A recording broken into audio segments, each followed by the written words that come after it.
nadie ha querido que así sea. El sufragio universal como origen de todas las instituciones políticas, de todas las instituciones públicas y privadas, es el resultado de la inercia, de la transacción, de un negligente ánimo transaccional. ¿Cómo se sentirán ustedes? Terrible, porque la frase está bonita.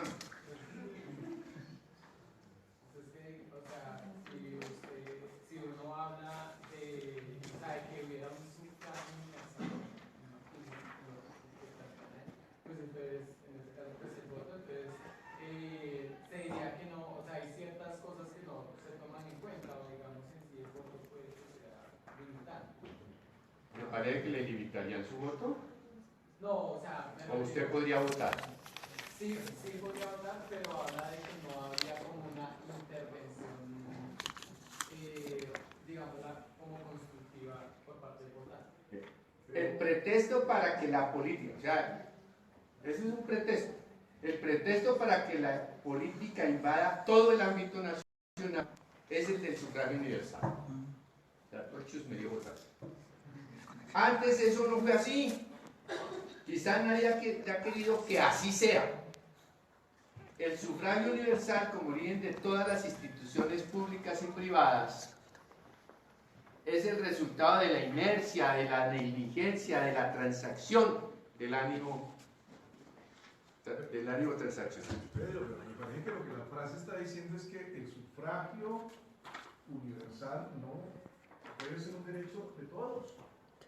Que antes quienes han comandado y dirigido una nación son otros, y que si el sufragio, la participación plena en política de la gente se está imponiendo, es porque las élites como que se han descuidado, han caído en la inercia, que esas élites no deberían conceder ese derecho. Eso es lo que yo creo. Y vean lo que le respondió entonces otro. Dice, cuando el señor se refiere al sufragio y la ciudadanía, deja muy claro que su postura política e ideológica buscaba restringirlo por ser el responsable de imponer la inferioridad de la muchedumbre de tontos y deslumbrados, dejando una estructura de gobierno desvencijada por la velleidad multitudinaria. Esa es la discusión de la violencia del 52. No votaban las mujeres.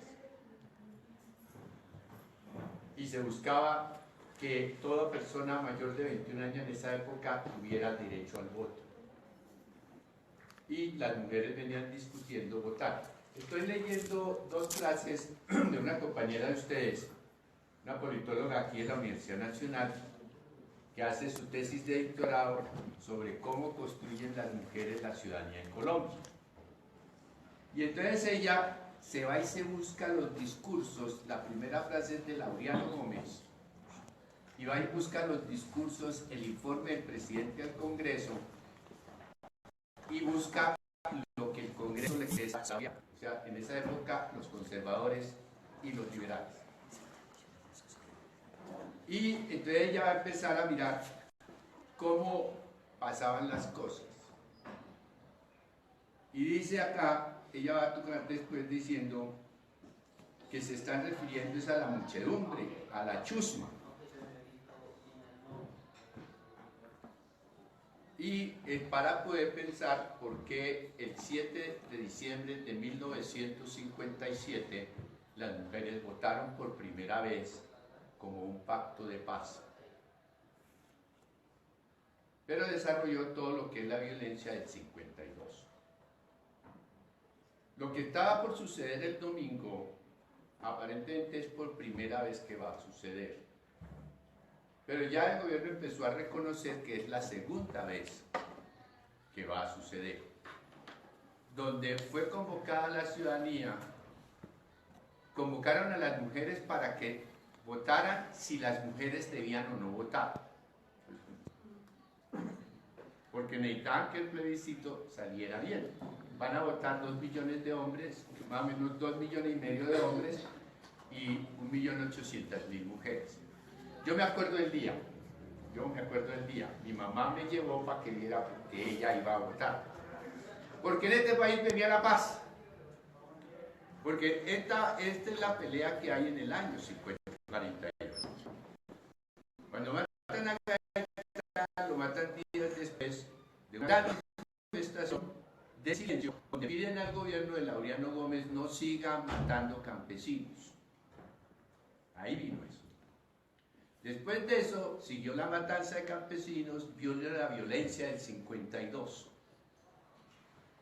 Vino la dictadura militar que duró 2 días, pero la Asamblea Nacional Constituyente, que estaba reunida bajo esa idea que no todo el mundo tuviera voto,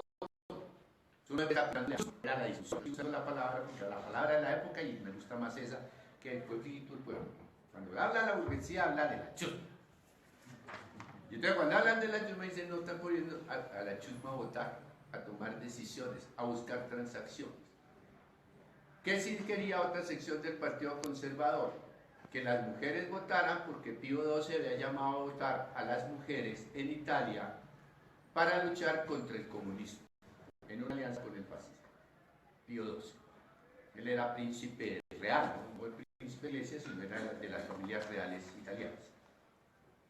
Acá está la misma discusión, va a traducirse desde el año 32, las mujeres estaban discutiendo por el derecho. Pero es la coyuntura de la violencia del 52, cuando viene la dictadura, y hay que volver a restablecer ¿qué?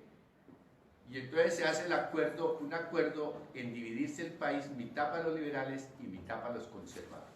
Así se administra este país. Todos los funcionarios públicos, todas las entidades públicas, todos los alcaldes municipales, todos se repartían por mitad. La mitad de funcionarios liberales y la mitad de los conservadores. Y se acuerda que el que piense diferente quede excusado de la política.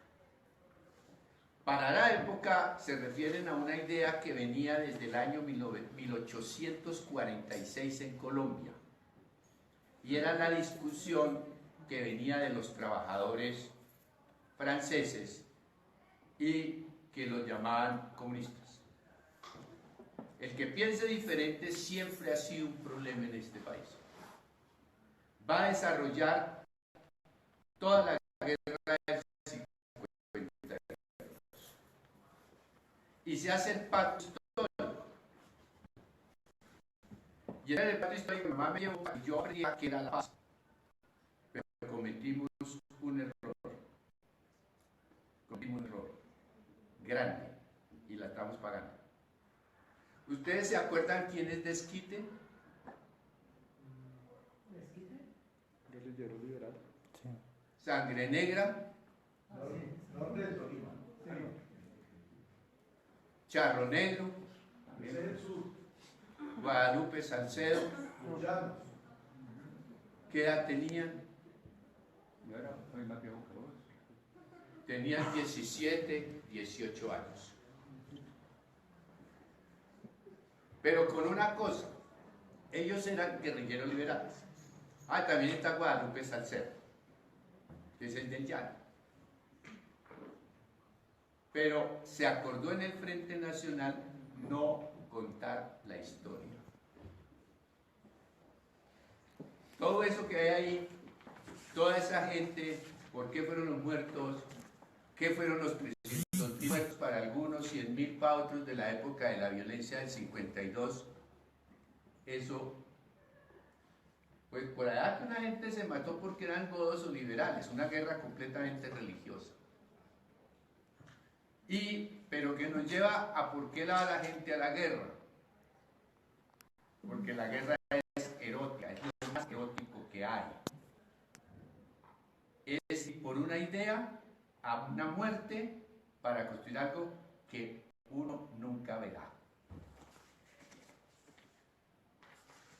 Pero esa es una manera de verlo, al pensar la guerra. Pero vienen las causas que generan esa guerra. Los ejércitos oficiales, bueno, en época de la policía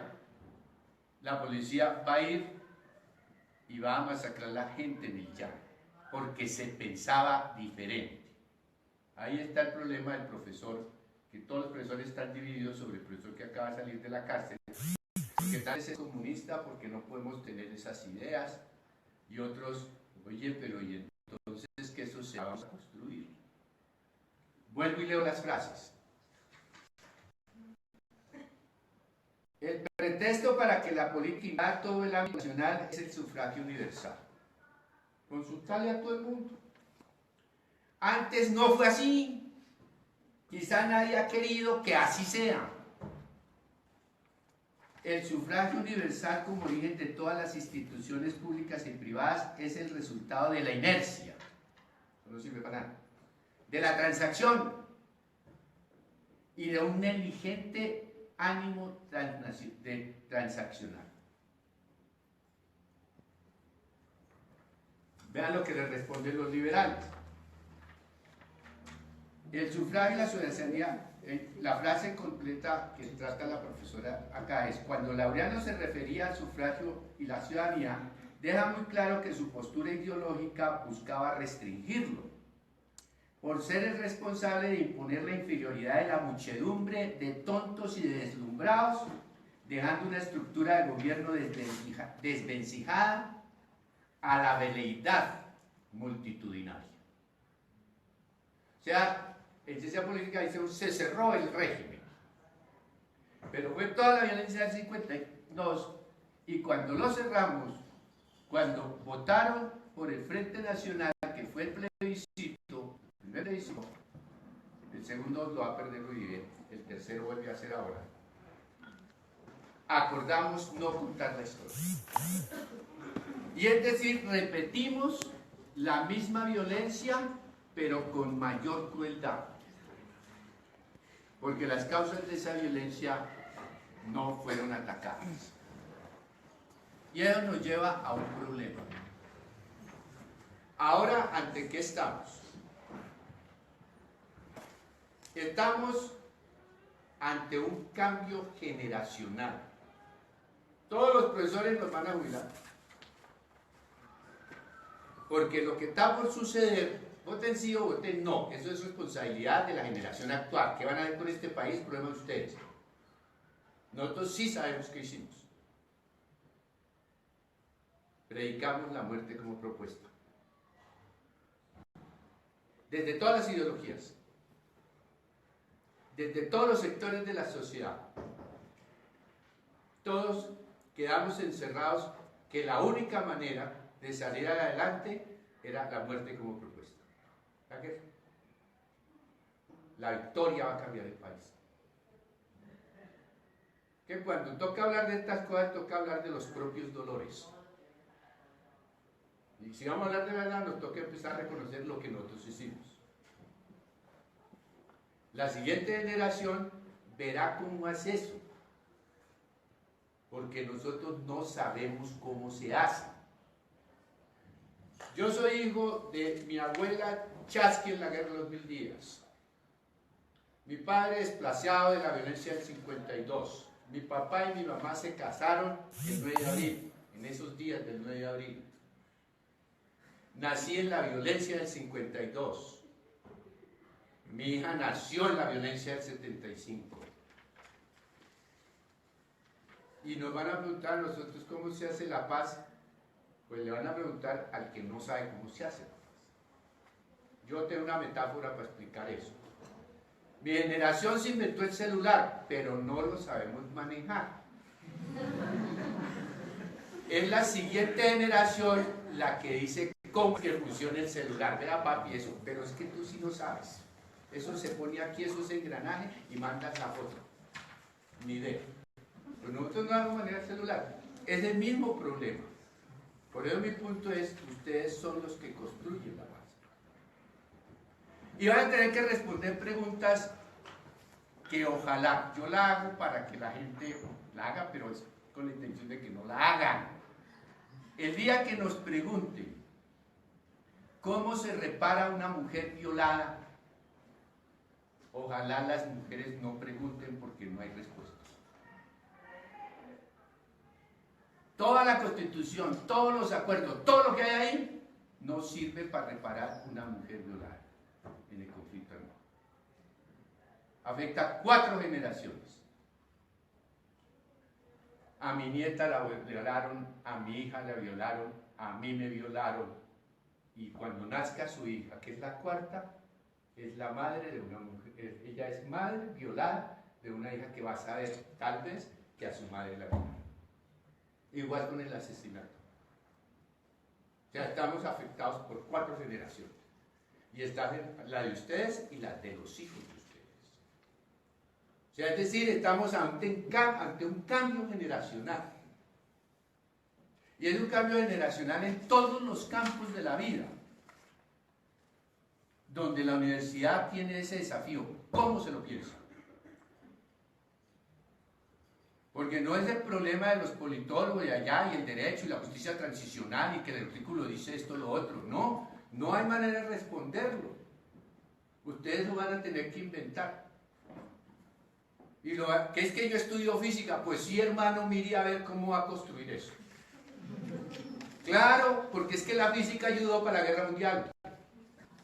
Sin la física, los estudios de la física no se hace la guerra. Podría uno decir, si los estudios de la física y esa guerra con 60 millones no se pudo construir Naciones Unidas para pensar eso que llaman derechos humanos. Vean que el desafío es como grandecito. A nosotros nos jubila, menos mal porque eso está muy bien. Y entonces viene nuestro mayor peligro. Si usted analíticamente, o sea, eso que hacemos en la universidad, es construir escenarios sobre la base del análisis, pues, de la razón. Si usted analíticamente quita la guerra, ¡chun!, mejor vuelve y tape, porque lo que sale ahí está todo lo que la guerra ha ocultado. Todo lo que la guerra ha ocultado. Oculta cosas tan, uno diría, pues es una noticia de última hora. Sí, es una noticia de última hora. 38 niños en La Guajira se han muerto de desnutrición. Ah, que bienestar familiar, que sí, que el colmo, que el servicio de la luz, que la ley 100. Pues ese es el análisis fácil. El problema es que cuando vemos que 38 niños de La Guajira han muerto de desnutrición, significa que hay un problema aquí más complicado que la ley 100. Porque el niño se muere al lado de la comida, le están embutiendo inyecciones los nutrientes y el niño se muere porque su madre estaba desnutrida, porque su abuela estaba desnutrida. El último dato dice, de los 73 muertos de desnutrición en La Guajira este año, 23 eran niños y el resto eran abuelas. Porque para que un niño muera de desnutrición necesitamos 3.8 generaciones de desnutrición, hasta que llegamos al punto en que el cuerpo no puede asimilar. Y ustedes que trabajan esa cosa de otras formas de vida, como los chigüiros, saben que el problema no es que las vacas se tiran gases, fue lo que dijeron las petroleras. Las vacas expulsan gases y entonces ese metano en la atmósfera produjo que se murieran los 10.000 chigüiros en Casanare. Está en las declaraciones de prensa, pero bueno, ustedes se ríen con razón. A nosotros nos cuesta trabajo explicar, mucho trabajo explicar, que las vacas también producen gases y hacen popó, pero no matan 10 chigüiros, no matan 10.000 chigüiros. Sí, matan la comida y ya no. Pero sí ven que las causas de explotación petrolera, frases locas como en el río no hay pescados, mi abuela diría que estaba loco. O poder decir que ese río seco, es decir, un río donde no hay agua. Claro, los ambientalistas tienen su conocimiento. Una cosa es cuando lo miramos como la denuncia, otras cosas empezamos a mirar qué problemas estructurales tapó la guerra. Claro que hay otras crueldades. Nosotros hicimos como no pudimos, porque acordamos no contar la historia del 52. Silencio en la historia. Podemos construir una guerra mucho más cruel. Cuando ustedes ven las películas y todo eso que les muestran en televisión, les cortan un brazo en Mozambique porque no sé qué, les cortan una pierna, lo matan, lo cuelgan, todo, sí, lo sacuden, toda esa cosa horrible. Pero nosotros fuimos capaces de construir una cosa todavía más elegante. Cortarle la cabeza al enemigo y jugar fútbol con ella. Y pudimos construir una guerra mucho más cruel que otras. Y ahí está el desafío de la historia. O sea, la historia no nos va a dar respuesta. El que le diga que la historia le dice a usted cómo, no. La historia le hacemos las preguntas hoy y nos responde solamente con. Ustedes vieron a Daniel García, que es historiador. Yo no soy historiador, soy politólogo, es decir, hablar de carrera. Pero cuando viene la historia, yo le pregunto a mi pasado. Mi pasado me dice cómo lo hice, qué problemas me planteé, cómo lo solucioné. Pero no me responde por el ser. Entonces ahí el desafío para la academia es grande. En la física, en la medicina, en todas nuestras profesiones tienen ese desafío. Desde ese conocimiento, cómo construimos una sociedad que sea, como dijo el filósofo, no vivir a pesar del conflicto, sino vivir creativamente en él. Ser capaz de tener más y mejores conflictos y aprender a resolverlos. Con el sí y con el no yo no le veo problema. Porque lo estoy mirando en términos de una generación que no sé qué vaya a construir. Lo que sí hay es, hay que tirar la bandera. Encájense. Es un problema que la generación va a tener que resolver en su soberanía de generación. Nosotros predicamos la muerte como propuesta. Nuestras generaciones, la mía, la anterior a la mía y la anterior a ella. Pero ahí está el problema. ¿Qué van a construir? ¿Qué van a hacer? ¿Y cuál es nuestro mayor peligro? Las formas de la violencia que van a aparecer. Ya, vamos a tener que un día pensar que vivimos en una sociedad donde para poder comer hay que buscar el cuchillo en la cocina y salir a buscar el desayuno. Cada vez es más grande. Pero hay una manera de contar, no es que lo atracan, es que no sé qué, que es la seguridad. Pero el problema de fondo es una sociedad que para poder comer le toca salir a atracar, a buscar la comida. Y con el mismo cuchillo de desayuno que sale a buscar el desayuno, pica tomate y mata huevos si es de cumpleaños. No es solo el problema de la nutrición, no es el problema de las ciencias, es el problema también de la sociedad. O sea, hay tantas cosas ahí. Y eso justifica también gente que no quiere que se acabe la guerra. Porque detrás de esa frase de Laureano Gómez está una frase viviente. Somos chusma, somos gente inferior, son gente que sobra en la sociedad, que serviría solamente como sociedad de esclavos. Eso de andar fregando que tienen pensión, salud, educación a cargo del Estado, todas las cosas que le ocurren a usted. Es una carga para el Estado, eso es importante. Hay gente que se cree superior, donde la guerra como propuesta sigue siendo.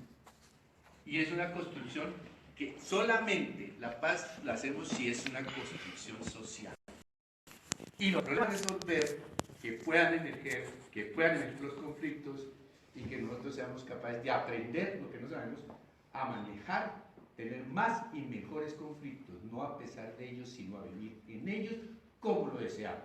Ese es un filósofo autodidacta que se llama Stanislao Zuleta, que propuso eso hace 30 años.